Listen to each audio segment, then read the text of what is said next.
Hey everyone. I had a little technical difficulty, so coming back at you. I'm going to wait a second for some people to get on because now I have a new destination and I see someone. I don't know who it is, but hello. And so with that technical difficulty, it might mean that we don't have any viewers on this particular one. And actually, let me take this off. So I'm just going to give a second. And what this show is about Flipgrid and going deeper. And when I talk about this, if you are watching this on the replay, just scrub to where you see me start talking about Flipgrid, because I'm going to wait for some people to get in on this fine Saturday morning. And I don't know how it is where you live, but here in San Diego, it's going to be 81 today. So people are excited for the 3-day weekend. So today we're just going to look at Flipgrid from maybe the moderate to advanced user. I'd say more moderate users view of how we can use it more effectively. I'm going to keep this one short. Last time it was 35 minutes. I don't want to do that to people because of the rewatch. So I'm actually going to get started. And I see 14 of you are here, so that's good. And let me just get to the comments to see. I do have problems seeing comments unless they're from the YouTube channel or from Twitter. I sometimes see those. Anyway, so let's get started.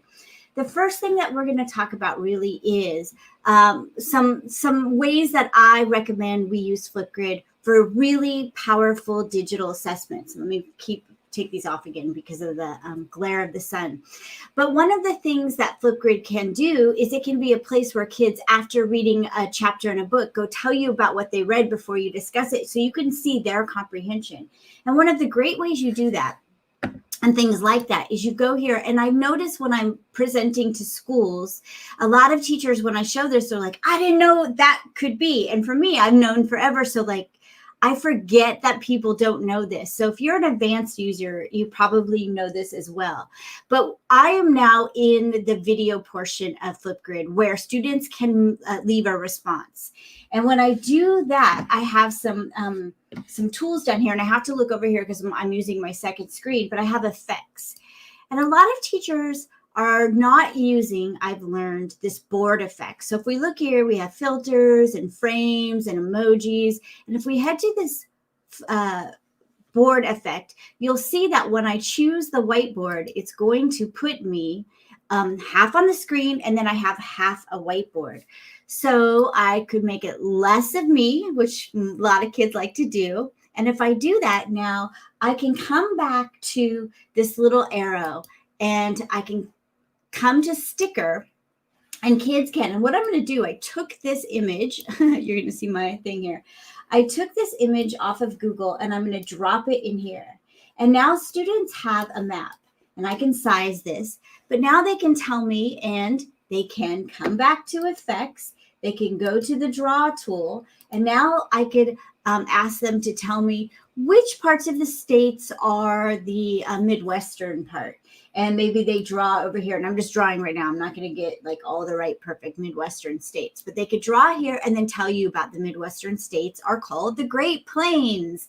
And that's because yada, yada, yada. So they can explain what they know about the Midwestern states rather than answering multiple choice questions. And that's a really strong way to get at student thinking and understanding. Now, you do in fact have to watch all of those if you're doing it for formative assessment, but just the opportunity to talk about their learning might be enough on Flipgrid. Here's another thing that we could do. If I go back and I'm going to start over, and I am going to take this off, and I could also, and let me just take that off. I'm just selecting it and pressing delete. So if you ever need to know, but I could also, if I'm a language teacher or a person who just had, let me add this. And maybe I could just drop it on the screen, but I don't want to do it wrong here. And then it turns all big.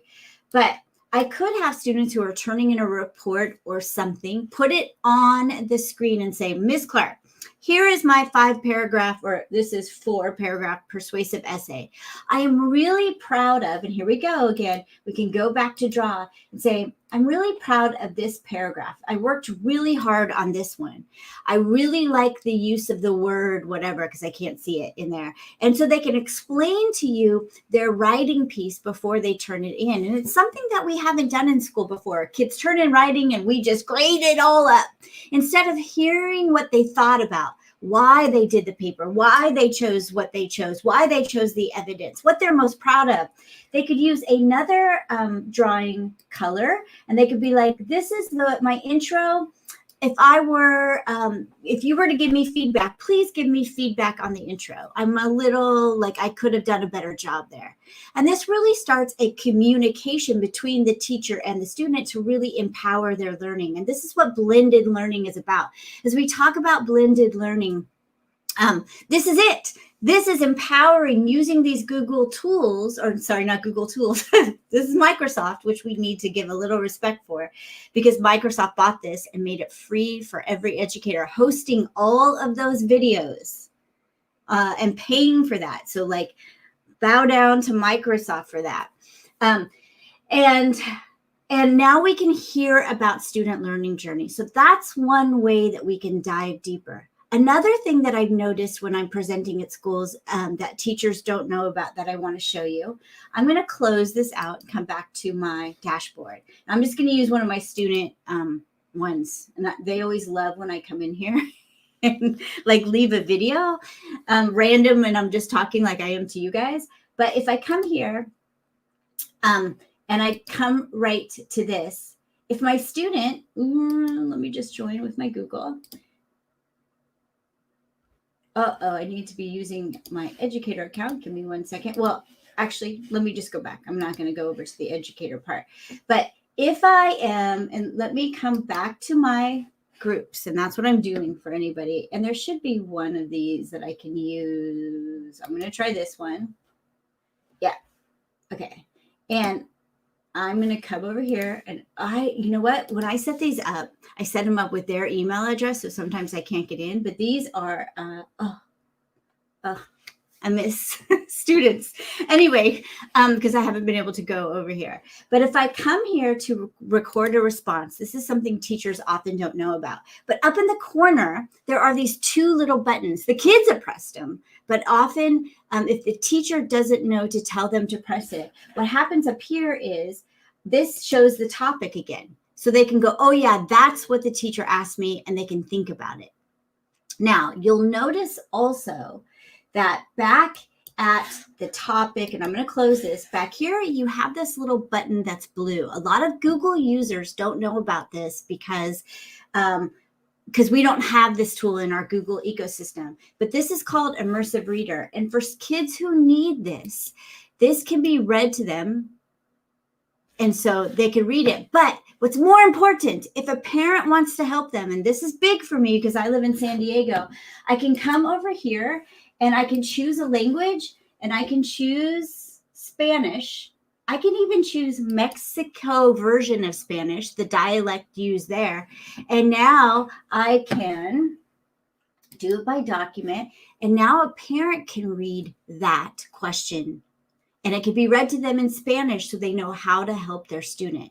Also, a student who is an English as a second language learner has the ability to change this over too, just to really comprehend that question. And I see some people like Jenna Lee is saying that they love the split screen, but it's interesting how many people don't use that, and yay for Immersive Reader, of course.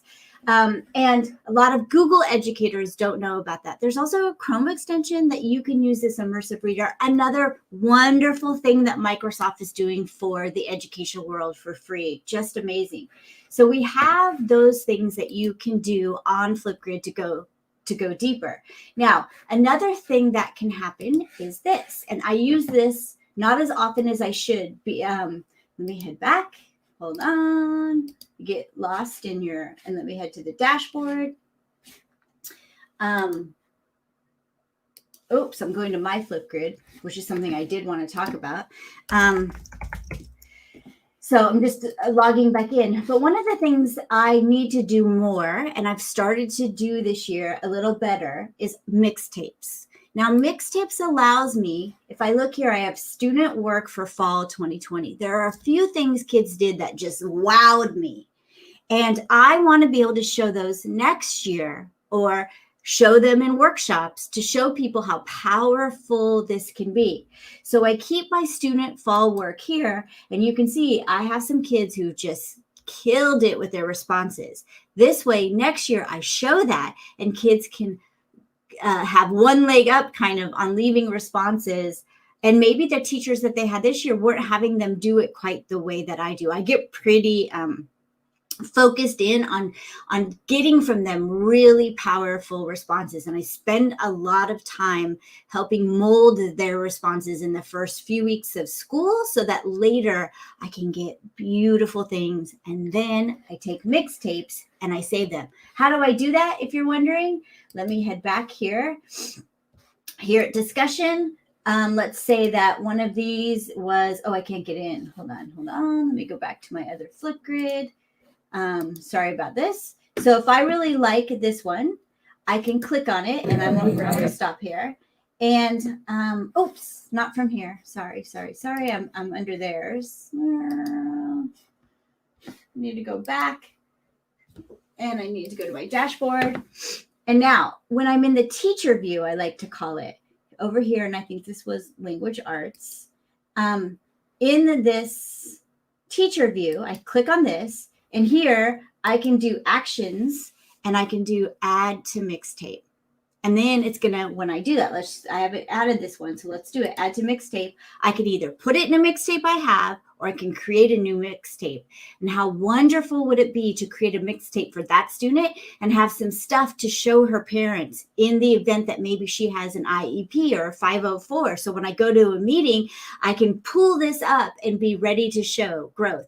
Another thing that I've done with students is I had a student who was not a good reader. So I started to grab their reading fluency at the beginning of the year. And about January, about this time, I showed them how far they had come. And then they were like, I am getting better, but everyone else reads better than me. And I'm like, no, they don't. Let me show you. And so I did that for them. So that's another thing. So we have mixtapes, we have using the split screen, we have Immersive Reader, and we have the ability for them to see that topic again.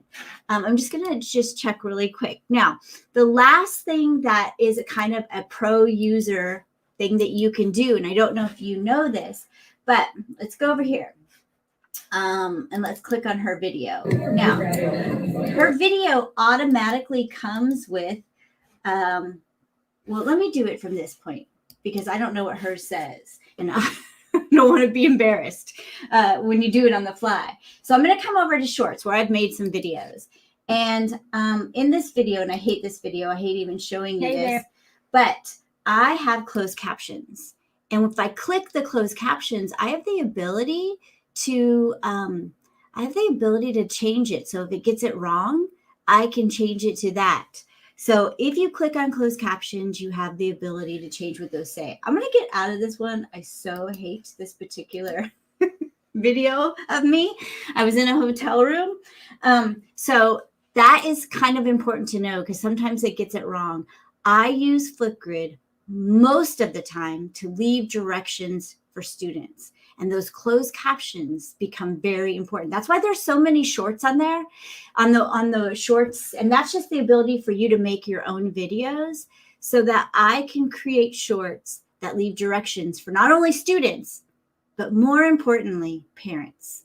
That way I'm not getting all these emails. I want to help my student with this project and I want to whatever. I have directions. And those directions can go right in my topic. Or I can take that video and share it, yes, to Google Classroom or Microsoft Teams or Canvas. It's just a link. And you actually that goes straight to Canvas. But if your Schoology, whatever your LMS, all it is a link. So you just grab that link and put it on whatever your LMS is. So, and our last thing that I want to look at is the Discovery Library. I know many of you on here are already using this, but we have a lot of talk in our nation that we need to change some of our curriculum. It's kind of old school. It kind of only has one voice in it. And I want to show you where you can go and get some ideas for incorporating culturally responsive teaching, quite frankly. And this is my favorite. I go, and where to go? Of course, the time I come up here. But there's one called Langston League. And I don't know why it took it off, maybe because I look for it all the time. But there's also this conversations about race, equity, and justice. And there's Langston League. And these have already in them ideas for how you can talk about certain things. So we're getting ready to read To Kill a Mockingbird. I was talking with teachers about it, and they're looking for resources. You can find them here inside of the Discovery Library. And it's really important because for me, like, I don't want to even touch To Kill a Mockingbird, because unless you talk about systematic racism before you read that novel, kids are not going to understand the real message that's supposed to be had in that particular novel. So this is where I can come and get some ideas. The Langston League, and let me see if I can just search Langston League. Oh, here it is. I guess it was giving me a different screen because there's so many good resources, but this is my favorite, Langston League. And in it, you can find some resources for how to talk about certain things. And the other day, I was looking at one that had, like, this Fresh Prince was really interesting. So if you're looking for those resources, and I think a lot of teachers who know they need to incorporate this but don't know where to go, this is well curated by Journey. And so you can be assured that you're going to get super good resources here. So those are some ways that you can dive deeper and use Flipgrid to get at real meaningful learning. And what we want to do with Flipgrid is have kids explain their learning journey. That's what you always want to say. You want to say, how do I make their thinking visible? How do I hear from every kid in my class? And then when they share their work, they learn from each other by watching each other's videos. And I don't tell kids very often to watch each other's videos, but they do, especially if there's a cute boy in the class that all the girls like or something like this. But I want to end with this. So there is a new book coming out about Flipgrid from the Merrills. And if you follow them on Twitter or you go to their website, which is the merrillsedu.com, there'll be some more information on this book that comes out at the end of the month. And it's going to have ideas for lessons. It has ways to use it. So you could just have it on your desk as a resource. If you're really a Flipgrid using school, this will take you to the next level. So I want to recommend that. And that's all that we're going to talk about today, because I don't want to keep you too long on Saturdays, and I want to make this watchable for other people who will watch it later. So thank you, everyone, and lots of people here. And thanks, everyone. I will see you next week when we talk about digital assessments. What does it mean to digitally assess? This is my love. So I will be so excited about that. So thanks, and have a great Saturday. And I hope your weather is good wherever you are. Thanks, everyone. Oops, can't find my mouse. There we go. So I'm going to end now. Thanks.